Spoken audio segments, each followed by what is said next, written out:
Ya, jumpa lagi di channel Anom Gusti, channel yang membahas masalah politik, hukum, budaya, sosial, tentu saja yang terupdate. Seperti pada topik kita pada video kali ini, topik kali ini kita akan membahas yang namanya efisiensi anggaran. Ya, tentu saja saat ini topik ini sedang menjadi viral di media-media sosial, di kalangan para instansi lembaga yang terkena penghematan oleh pemerintah. Jadi, sesuai dengan Inpres nomor 1 tahun 2025, Presiden Republik Indonesia Prabowo Subianto memerintahkan jajarannya untuk melakukan penghematan. Tidak main-main, jumlah penghematannya ini sangatlah besar, sebesar 306 triliun yang rencananya menurut infonya, penghematan ini atau efisiensi ini akan dialihkan untuk program presiden yang bernama Makan Bergizi Gratis MBG.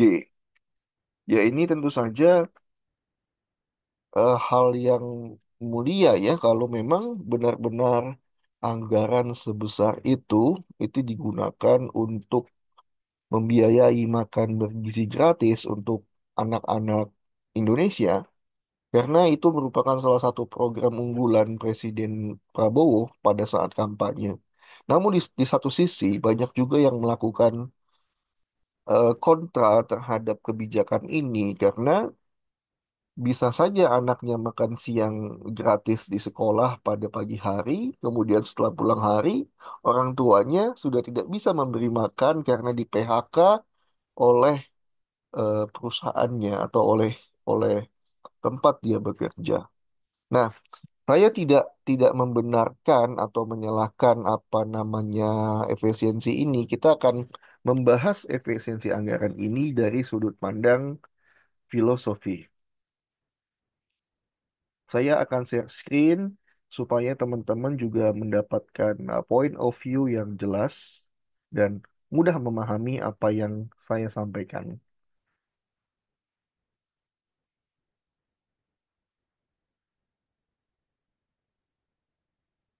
Ya, ini slide saya berjudul efisiensi anggaran, langkah bijak atau risiko.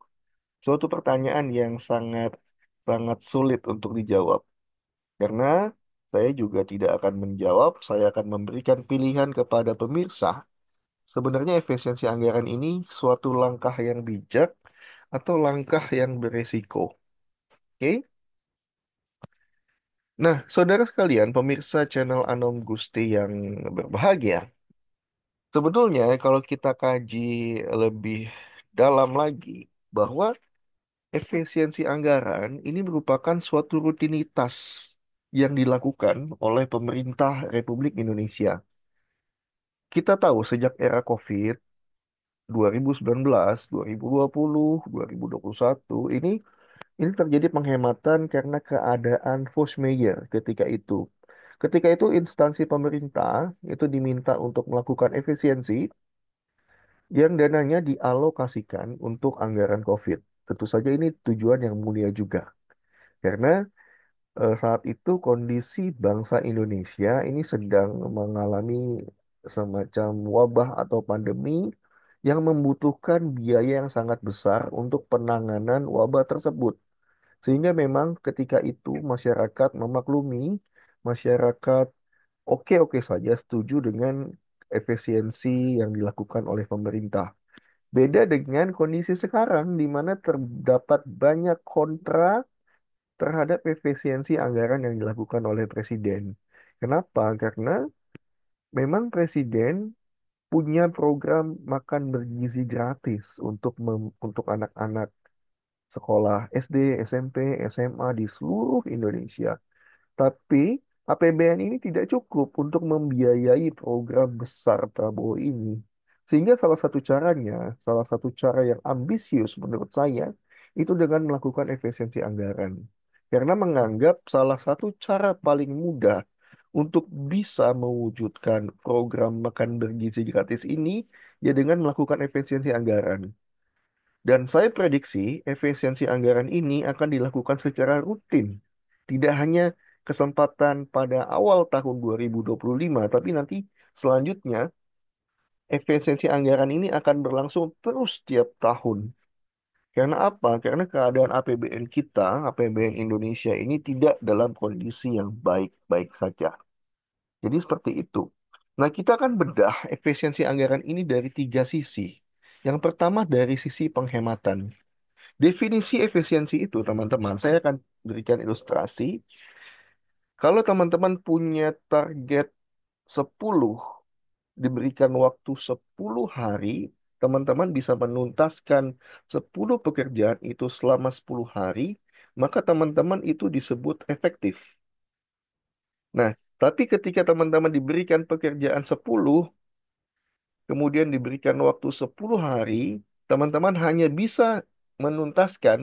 bisa menuntaskan 10 pekerjaan ini hanya dalam waktu 8 hari, maka teman-teman disebut efisien 2 hari. Ya, jadi itu bedanya efektif dan efisien. Ketika diberikan target di atas, teman-teman bisa menuntaskannya di bawah dari target, maka teman-teman disebut efisien. Nah, itu disebut efisiensi secara definisi ya. Nah, konteks yang pertama mengenai konteks penghematan. Ya, jelas kalau efisiensi anggaran dimaknai suatu penghematan, ini merupakan suatu hal yang baik menurut saya. Kenapa? Jika anggaran APBN maupun APBD ini tidak dilakukan penghematan, itu banyak sumber-sumber atau pos-pos anggaran ini yang bisa bocor. Bocor apa? Bocor dalam tanda kutip adalah sumber terjadinya korupsi. Contoh, anggaran ATK.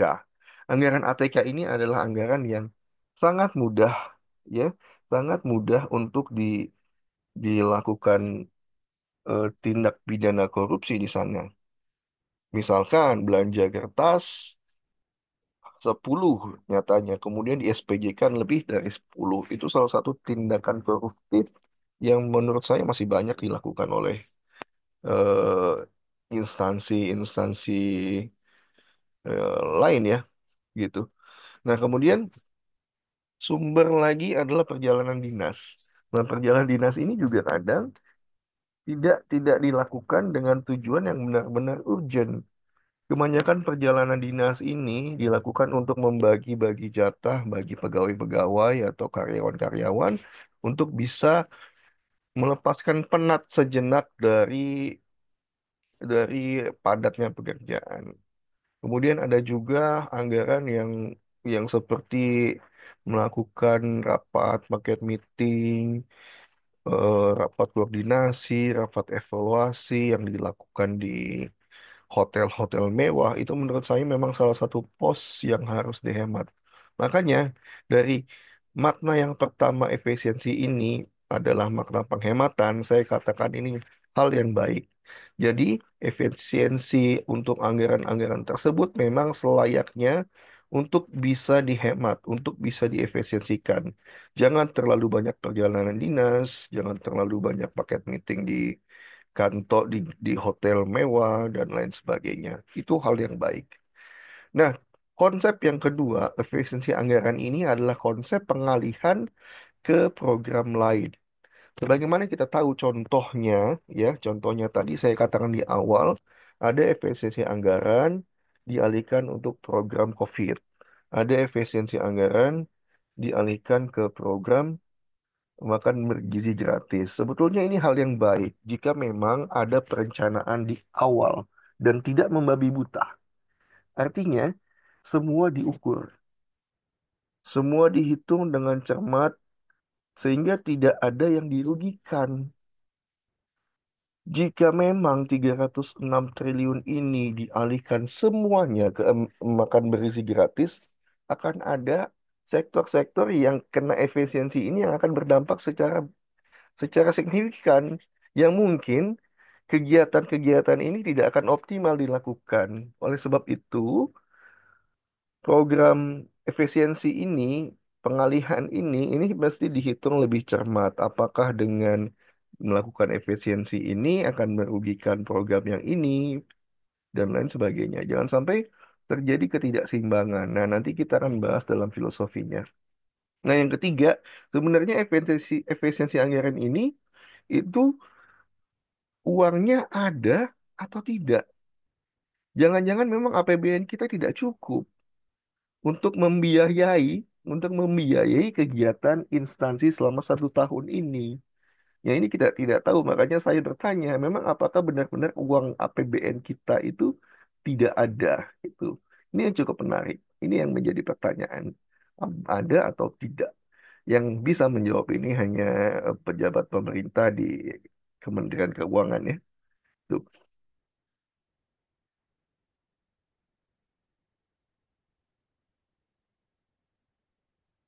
Nah, kita akan bahas efisiensi dari sisi filosofi. Jadi, ada 5 filsuf di sini yang akan kita kupas tuntas satu persatu. Apa makna, apa hakikat dari efisiensi? Yang pertama, dari Aristoteles dengan ajaran Aristotelian ya. Nah, Aristoteles ini menggambarkan bahwa efisiensi itu perlu keseimbangan. Nah, Aristoteles punya konsep namanya golden mean atau keseimbangan emas ya. Nah, golden mean ini menekankan bahwa efisiensi itu bukan hanya tentang penghematan, tetapi adalah keseimbangan antara kelebihan dan kekurangan. Jadi, efisiensi yang terlalu ketat itu bisa mengorbankan kualitas. Sedangkan efisiensi yang tidak ketat atau longgar itu bisa menyebabkan pemborosan. Jadi konsep Aristoteles ini memang konsep semua berimbang. Suatu keadaan ini akan baik jika semuanya seimbang. Ya, efisiensi yang ketat, efisiensi yang terlalu banyak itu akan mengorbankan suatu kualitas dari suatu instansi atau lembaga. Misalkan dalam 1 tahun instansi itu biasanya punya pagu 5 miliar. Kemudian karena efisiensi, pagunya ini hanya sisa 2 miliar. Nah, dengan 2 miliar itu hanya cukup untuk menggaji pegawainya. Tidak bisa cukup untuk membiayai kegiatan-kegiatan operasional kantor tersebut. Nah, ini yang disebut ketidakseimbangan dari Aristoteles. Oleh sebab itu perlu dikaji kembali apakah memang efisiensi tahap pertama yang dilakukan ini sebesar 306 triliun ini benar-benar sudah memenuhi prinsip keseimbangan yang dikemukakan oleh Aristoteles. Itu yang pertama, secara filosofi. Yang kedua, secara filosofi utilitarianisme. Jadi, konsep utilitarianisme ini mem- membahasakan bahwa efisiensi itu merupakan baik untuk kebaikan yang paling besar. Nah, filosofi utilitarianisme ini dikemukakan oleh Jeremy Bentham dan John Stuart Mill. Jadi, kedua tokoh ini melihat efisiensi itu sebagai cara untuk mencapai kebahagiaan terbesar bagi jumlah orang yang paling banyak. Nah, dalam konteks kebijakan publik, efisiensi ini menurut mereka itu harus mengarah pada kesejahteraan kolektif, bukan sekedar pemotongan biaya saja. Nah, kita akan kaji, apakah dengan efisiensi 306 triliun ini, sebagian besar orang ini akan bahagia? Ya, anak-anak yang mendapat makan bergizi gratis jelas bahagia.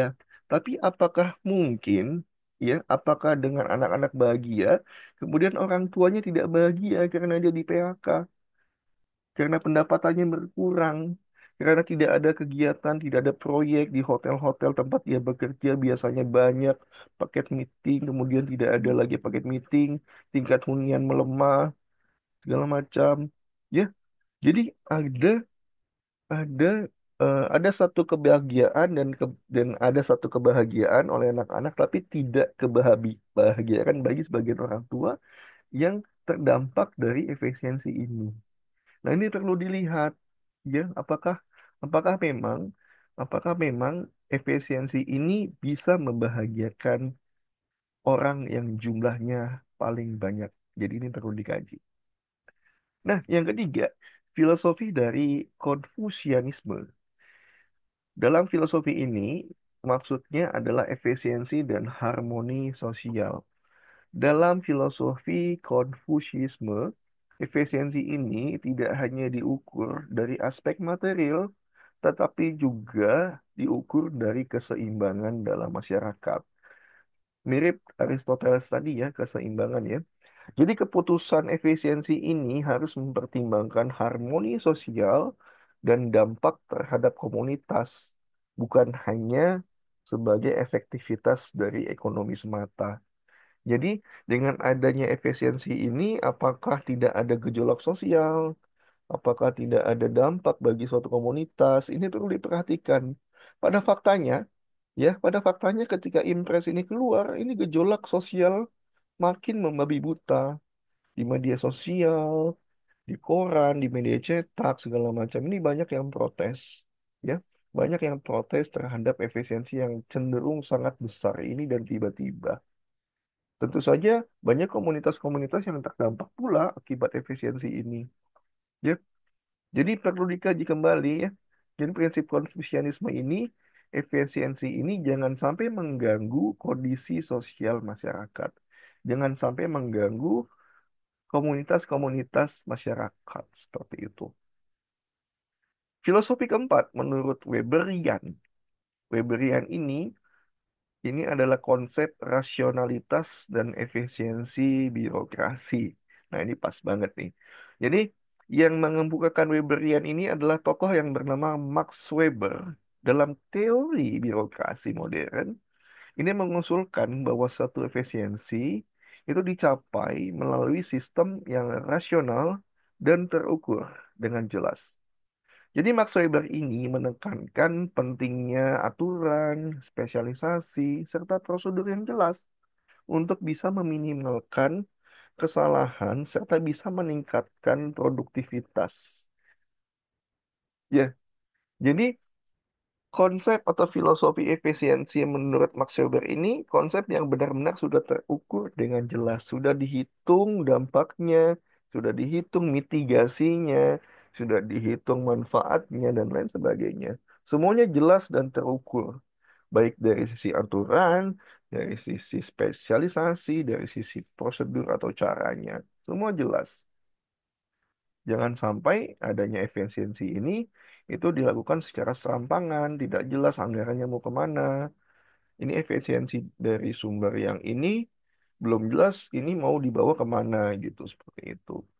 Yang kita lihat memang eh, di tengah gejolak efisiensi ini kita juga mendengar berita bahwa pemerintah juga melantik gitu katanya, melantik atau menambah jumlah staf-staf khusus di kementerian. Tentu saja ini suatu hal yang dilematis di mana instansi-instansi lain ya itu diminta berhemat tapi justru eksekutif ini makin menambah banyak staf-staf khusus yang memang kita kita merasa perlu atau tidak itu menjadi pertanyaan karena dengan dilantiknya staf khusus ini itu tentu akan menambah biaya biaya gaji biaya lain-lain ya jadi itu perlu dipertanyakan dalam konteks filosofi Weberian yang dikemukakan oleh Max Weber.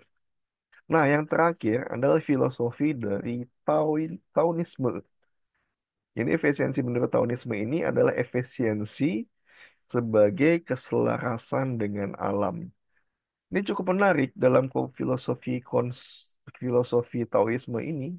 Ini efisiensi diartikan sebagai dalam bahasa Cinanya ini hu wei, wu wei, atau tindakan tanpa paksaan. Ini berarti efisiensi ini mencapai hasil yang terbaik dengan mengikuti aliran alam daripada memaksakan sesuatu yang bertentangan dengan keseimbangan alam. Ini sangat dalam sekali maknanya ya. Jadi ketika efisiensi anggaran ini mengganggu suatu keseimbangan alam semesta, alam alam alam alam Indonesia tentu saja ya. Ini tentu saja tidak pas atau bertentangan dengan filosofi Taoisme dari Tiongkok ini. Jadi memang Efisiensi yang baik adalah efisiensi yang tidak mengganggu keselarasan alam semesta. Alam semesta ya.